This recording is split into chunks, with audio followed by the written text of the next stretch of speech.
Welcome back to the show नाज़रीन। Break पर जाने से पहले हम लतीफ़ खोसा साहब से बात कर रहे थे और हमने उनसे बात की कि किस तरह पाकिस्तान तहरीक इंसाफ ईद के बाद इतनी पावर पॉलिटिक्स कर लेगी, इतनी ज़्यादा ताकत कहाँ से लेकर आएगी, इतने ज़्यादा मसाइल, इतने ज़्यादा चैलेंजेस के बीच में से पाकिस्तान तहरीक इंसाफ क्या इस वक्त गुजरने की पोजीशन में है।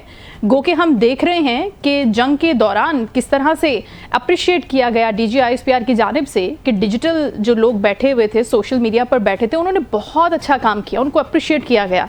इस बात पर जब थपकी मिली तो पाकिस्तान तहरीक इंसाफ उस थपकी को अपने ऊपर लेते हुए एक मरतबा फिर खुश हो गई और उन्होंने कहा कि अब हमारे लिए बड़ा ही फेवरेबल इन्वायरमेंट बन गया है, तो अब हमें बात करनी चाहिए, आगे बढ़ना चाहिए। और फिर खान साहब की रिहाई के हवाले से एफर्ट्स को बहुत स्पीड अप करने की ज़रूरत है। लेकिन दूसरी जानिब एक परेशान कुन बात यह भी है कि खान साहब से जब मुलाकातें होती हैं पाकिस्तान तहरीक इंसाफ के मुख्तलिफ रहनुमाओं की, तो वहाँ पर एक बात बड़ी वाज़ेह हो जाती है, वहाँ पर एक लकीर खिंच जाती है कि कुछ लोग विकेट के दोनों जानिब खेल रहे हैं। बैरिस्टर गौहर जब खान साहब से मिलते हैं तो कोई और बात आती है, जब कोई दूसरा शख्स मिलने जाता है तो बिल्कुल एक अलग एंगल बात का निकलता है। ये कितना नुकसान दे रही है खुद पाकिस्तान तहरीक इंसाफ को। और खान साहब की रिहाई के हवाले से जो एफर्ट्स की जा रही है उनकी लीगल टीम की जानिब से, मैं हमेशा ये सवाल करती हूँ कि क्या उन एफर्ट्स के अंदर कोई फ्लॉज है, कोई कमियां कोताहियां हैं, नीयत का कोई फ़र्क है, क्या सूरत हाल आगे बनने जा रही है ईद के बाद। इस पर बात करने के लिए हमारे साथ मौजूद हैं सीनियर एनालिस्ट इसार राना साहब। हम उनको वेलकम करते हैं। अस्सलाम वालेकुम सर। जी वालेकुम अस्सलाम। बहुत शुक्रिया सर आपके कीमती वक्त का। आपने गुफ्तगू सुनी कि अब आप जब अलीमा खान साहिबा मिली हैं बानी PTI से, तो उन्होंने ये बड़ी बात की है कि पार्टी में इन लोगों की कोई जगह नहीं है जो विकेट के दोनों जानिब खेलते हैं, क्योंकि वक्त बड़ा क्रूशल है और फिर बड़ा ज़रूरी है, वक्त बदल चुका है, हमें भी अपनी कुछ चीज़ों को बदलने की ज़रूरत है।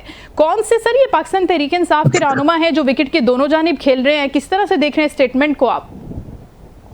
अच्छा देखिए, ये जो खान साहब ने बात की है, जब खान साहब बाहर थे अच्छे दिनों में जी, तो तब मेरी मुलाकात हुई थी। तो जब मैंने ये बात उन्हें कही थी कि आपकी बहुत बड़ी सारी लीडरशिप जो है वो तो दोनों तरफ खेलती है, तो उन्होंने कहा था कि मुझे इल्म है ये दोनों तरफ खेलते हैं। और मैं कहता हूँ कि आप कहीं पैरों पे खड़े, तो ये खान साहब को तो ये बहुत पहले से पता था कि उनकी जेब में खोटे सिक्के, ये तो नहीं, लेकिन वो खोटे सिक्के बर्दाश्त करते थे, मजबूरी थी उनकी। अब वो खरीद सिक्के कहाँ से लेके आए पाकिस्तान में? पाकिस्तान के अंदर तो आलम यह है कि पूरी मुस्लिम लीग, एक रात मुस्लिम लीग सोई थी तो सुबह यूनियनिस्ट पार्टी हो गई थी। तो यहाँ पे जाहिर है आप एस्टेब्लिशमेंट के सामने नहीं खड़े हो सकते। हर कोई बंदा तो इमरान खान नहीं है कि 2 साल वो जेल भी काट ले, उसकी बीवी को भी सजा हो जाए, फिर भी वो अड़ा रहे। ये हर बंदा इतना मजबूत नहीं हो सकता। लेकिन अब मैं आपको शायद एक बात बताऊं कि खान साहब जो मर्जी कह लें कि तहरीक चलानी है, ये मेरी बतौर साफी कैलकुलेशन है कि PTI की जो बाहर की क़यादत है ना, इन तिलों में तेल नहीं है। ये जोगे नहीं है कि ये कोई अवामी तहरीक चला सके और ऐसी तहरीक चला सके जिससे हुकूमत घुटनों पे आ जाएगी। मुमकिन ही नहीं है। पंजाब के अंदर पंजाब पुलिस ने 9 मई के नाम पे जो कुछ कर दिया है, वो खौफ कई दहाइयां वालिदैन के दिमागों से नहीं निकलेगा और उन बच्चों के दिमागों से नहीं निकलेगा जिन्हें 9 मई के नाम पे उठा लिया गया। और फिर जिस तरह वालिदैन ने उन्हें लाने के लिए पापड़ पेले, वो कोई ढकी छुपी बात नहीं है। फिर अगर 9 मई की अब ये सजाएं हो जाती है तो ये खौफ एक दफा और बढ़ जाएगा। तो पंजाब में तो आप ये भूल जाएं कि लोग उस जज्बे से निकलेंगे जिस जज्बे से 9 मई के वक्त निकले थे। तो KPK की जो सूरत हाल है वो आपके सामने है कि वहां पे आप जितना फर्जी एहतजाज कर लें कोई फर्क नहीं पड़ता। हाँ, अगर वो विफाक के ऊपर इस्लामाबाद की तरफ चल पड़े तो मैं कह नहीं सकता। जुनेद अकबर अगर इतने बड़े कर सकते हैं तो अदरवाइज मेरे खातों में खान साहब इस वक्त अकेली अपनी जंग लड़ रहे हैं, उनके साथ कोई बंदा नहीं है। अच्छा। और वो तन्हा फतह हो या शिकस्त हो, वो अकेले के इमरान खान की होगी, उनके साथ सब खोटे सिक्के हैं। अब इसार राना साहब, आप बड़े सीनियर एनालिस्ट हैं, बड़े अरसे से पाकिस्तानी पॉलिटिक्स को देख भी रहे हैं, आप बहुत अच्छे से जानते हैं कि यहाँ पर कुछ लोग कुछ दो की बुनियाद पर हमारी पॉलिटिक्स चलती है। खान साहब 2 साल से जेल में हैं, ये कहते हुए हम बारहा सुनते हैं उनके रहनुमाओं को कि ये सारे केसेस झूठे हैं, सियासी केसेस हम पर कायम किए गए हैं सिवाय 9 मई के वाक़े के। तो क्या आप समझते हैं कि खान साहब वाकई एक नज़रिए के ऊपर डटे हुए हैं कि वो बाहर नहीं आ रहे या वो डील नहीं कर पा रहे? क्योंकि आज भी जो स्टेटमेंट आया है वो यही है कि वो अपने नजरिए पर कायम है, वो डटे में है, वो नहीं आना चाहते डील करके बाहर। आपको वाकई लगता है कि वो डील करके बाहर नहीं आना चाहते या वो अपनी किसी फेवरेबल डील का इंतजार कर रहे हैं जो उनके हक में हो, जो उनको समझ में आए? देखिए, जो मेरे पास इतलात थी ना शुरू में, तो दोनों जानिब से मुतालबात की एक बड़ी फहरिस्त थी। और फिर वो कम होते होते अब आके दो चीजों पे अड़ी हुई है, एक 9 मई पे माजर और एक इलेक्शन। सही। खान साहब से ये कहा जा रहा है कि आपको एक ऐसा बयान दे दें जिसमें 9 मई के वाकयात पे वो माजरत का इजहार कर दें। दूसरा ये कि इस हुकूमत को चलने दें अगले इलेक्शन तक। ठीक है। खान साहब ये कहते हैं कि जी आप एक कमीशन बना दें और वो कमीशन आजादाना तहकीकात कर ले और इंतखाबात का ऐलान कर दें अर्लीस्ट। तो ये दो चीजों पे मामला अड़ा हुआ है। और दूसरी चीज ये देखे, मैं आपको एक बहुत लोग मुझे हंसी आती है उन लोगों पे जो वक्त आने के ऊपर पैर पकड़ के आंसुओं से रोते हुए माफिया मांग के मुल्क छोड़ के भाग जाते हैं। वो खान के ऊपर कहते हैं जी ये डील करना चाह रहे हैं। वो जो डील करनी होती है तो 2 साल से जेल भुगतता है यार। 2 साल से वो एक ऐसी कोठड़ी में रहता है जिसकी कभी लाइट बंद कर देते हैं, धूप उसके डायरेक्ट आती है, कमरा उसका तपरा होता है। वो बंदा जिसने सारी जिंदगी शहजादों की तरह गुजारी है। इन्होंने तो किताबों में पढ़ा होगा वो सब कुछ फैंटेसी जो उसने गुजार के आया हुआ है। इसके बावजूद अगर वो अपने पैरों पे खड़ा है, इसके बावजूद वो अगर अभी तक वो नहीं हो रहा, कंप्रोमाइज नहीं हो रहा, तो कोई बात तो है जो वो नहीं हो रहा, कोई अज़म तो है उसका जो वो नहीं हो रहा। और मैं आपको एक बात बता दूं, मैं ये कहता हूं कि पाकिस्तान का, मैं जाती तौर पे समझता हूं कि अगर हम पाकिस्तान में सियासी इस्तेकाम लाना चाहते हैं तो इमरान खान के बगैर वो इस्तेकाम मुमकिन ही नहीं। इस वक्त सियासी कुव्वत सिर्फ एक इमरान खान है, बाकी सब शाबिल वाजे हैं। और देख ले, आप सबको देख ले, इस जंग के अंदर देख ले सबने क्या क्या अपने चेहरे असल दिखाए, कैसे वो कौम के साथ खड़े हुए या रियासत के साथ खड़े हुए, और कैसे इमरान खान के 3 ट्वीट ने इंडिया के अंदर कुरान मचा दिया, कैसे इमरान खान की सोशल मीडिया टीम ने इंडिया का मुंह तोड़ जवाब दिया सोशल मीडिया के ऊपर। तो जब आपको मुश्किल वक्त में आपको पता चलता है कि ये लोग हैं रियासत के साथ खड़े होने वाले, तो why don't you trust them?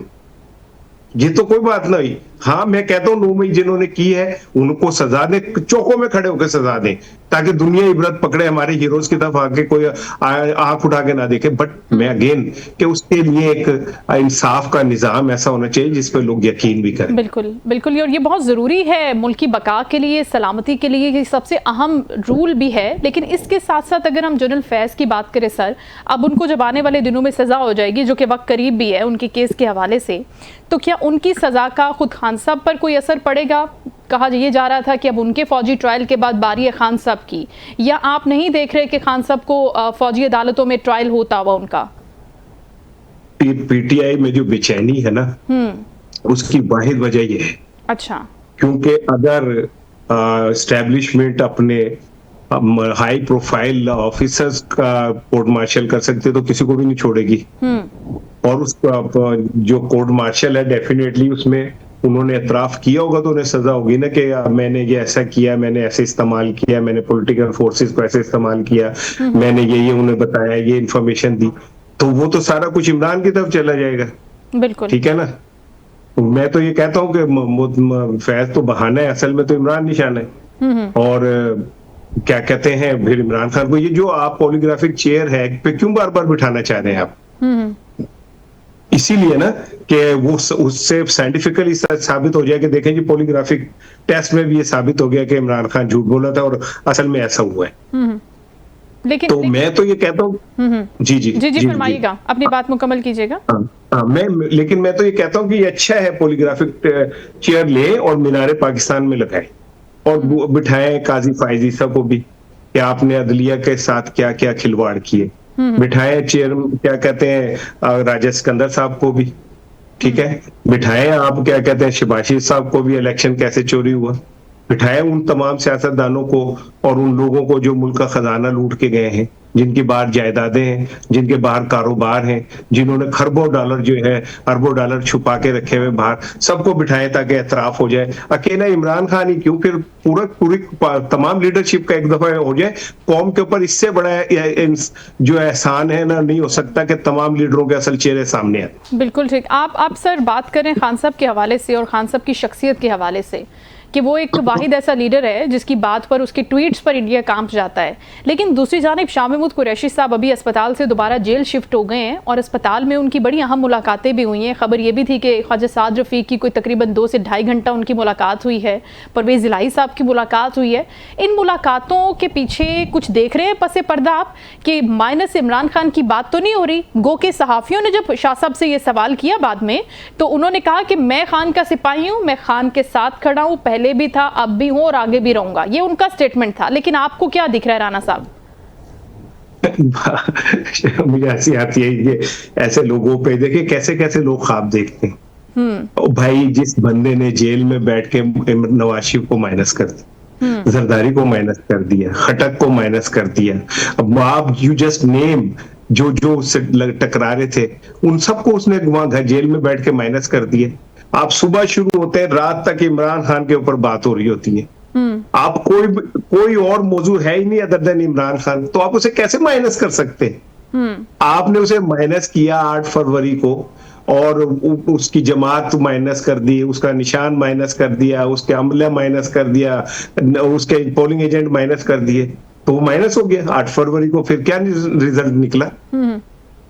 वो तो minus Nawaz Sharif, minus Shahbaz Sharif and etcetera, सारे माइनस वो निकल आए।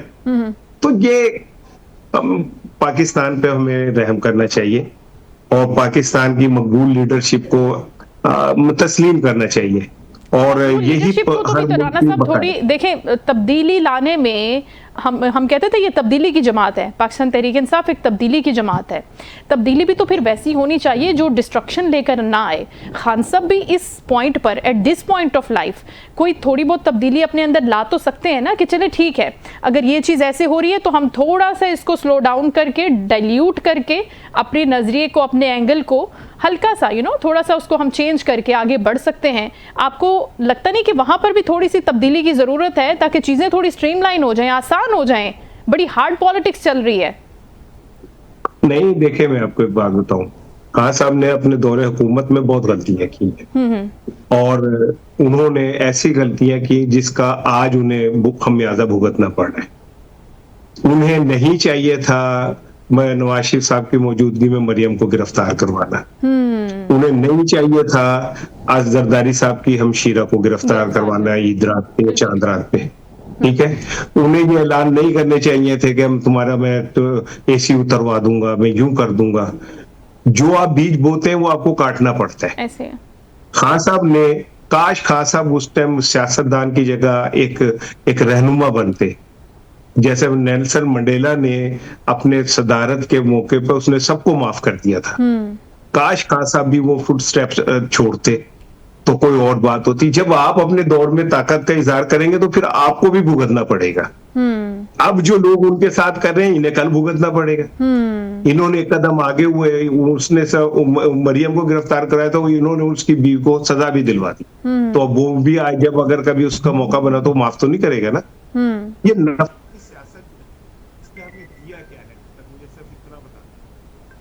तो फिर ये ऐसे ही चलता रहेगा। राणा साहब ये कहना चाहते हैं। गालिबन राणा साहब की आवाज़ मुझ तक नहीं आ रही, बहुत शुक्रिया राणा साहब आपके वक्त। आपको आवाज़ आ रही है सर?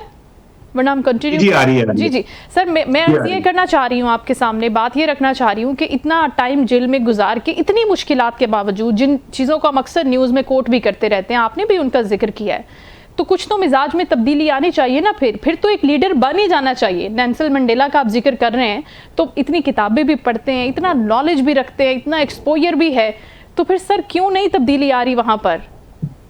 भाई मैं आपको बताऊं, मेरे ये कैलकुलेशन, अब इमरान खान जो है ना, 1 मिनट होल्ड कीजिएगा, बंद ना कीजिएगा।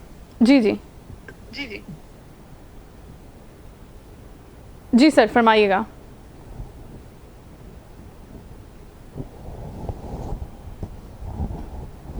अच्छा, राणा साहब इस सवाल का जवाब देना चाह रहे हैं। गालिबन आवाज़ चली गई है, लेकिन मेरा उनसे सवाल ही ये है कि अगर वो ये बात कर रहे हैं कि वो इतनी क्रिज्मेटिक पर्सनालिटी रखते हैं और जी फरमाइएगा, आप कुछ कहना चाह रहे थे।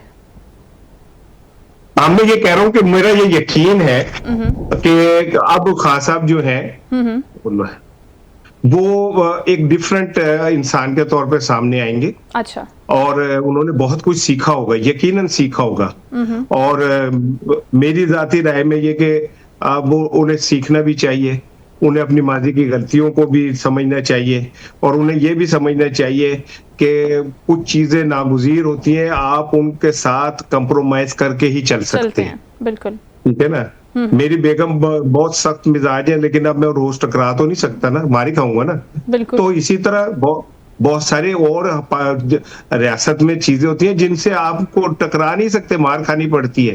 उन्हीं में से रास्ता निकालना पड़ता है, उनके साथ बना के रखनी पड़ती है। आपको जरा थोड़ा सा टॉलरेंस का मुजाहरा करना पड़ता है। ठीक है। तो सर राणा साहब, ये तो अब तब पता चलेगा ना कि खान साहब में तब्दीली आई है, जैसे आप जिक्र कर रहे हैं, जब उनको एक मौका मिलेगा। आप तो ये कह रहे हैं कि उनको मौका भी नहीं देना चाह रहे, एक मौका भी नहीं देना चाह रहे। नहीं, मौका तो मिलेगा। अच्छा। आप शायद साहब मेरी बात ये याद रखिए अपने प्रोग्राम में, मौका तो मिलेगा। ये दुनिया जो है ना, ये बड़ी अजीब है। हमें जो आज सब कुछ नजर आ रहा होता, कल हमें वो माजी लगता है। तो ऐसा नहीं हो सकता कि आप जिसके पीछे इतनी बड़ी आवाम की तादाद खड़ी हो, उसे आपको माइनस करके दूध में से मक्खी की तरह निकाल के फेंक दे। लेकिन बेहतर यही होगा कि खान साहब इस चीज को रियलाइज करें कि एस्टेब्लिशमेंट पाकिस्तान का एक नाकाबिले तरदीद हिस्सा है, और उसके साथ मिलके ही वो कुछ कर सकते हैं, आगे बढ़ सकते हैं। बहुत शुक्रिया राणा साहब आपके कीमती वक्त का। बड़ी अच्छी गुफ्तगू रही आपसे, और उनका यही कहना था कि अभी खान साहब को ये तमाम बातें अंडरस्टैंड करने की ज़रूरत है, और ये बड़ा अच्छा मौका है, ये बड़ा अच्छा वक्त है जब वो ये समझ सकते हैं। और फिर इतनी बड़ी आवाम जो उनके साथ है, जो उनको पसंद करती है, जिन्होंने उनको वोट किया है, और फिर वोट की ताकत से उनको पहले प्राइम मिनिस्टर बनवाया और 2 वोट दिया, तो ये बड़ा अच्छा मौका है कि उनको गलत साबित नहीं करें, उनको सही साबित करें। अपने उस अक्ल का, फहमो फरासत का, इंटेलेक्चुअल का इस्तेमाल करते हुए ऐसे फैसले करें जिससे सब अच्छा ही हो, जिससे हम नेगेटिविटी की बात ना करें, जिससे हम डिस्ट्रक्शन की बात ना करें। ये सब कुछ हो सकता है, लेकिन फिर मेरा सवाल वही था कि अगर उनको दूसरा मौका मिलता है तो ये तो वक्त बताएगा। राणा साहब ने उम्मीद जाहिर की है कि ऐसा होगा, लेकिन ये देखना होगा। Let's wait and watch. Show का वक्त नाज़रीन खत्म हो, अपना ख्याल रखिएगा। इंशाल्लाह कल आपसे दोबारा मुलाकात होगी। अल्लाह हाफिज़।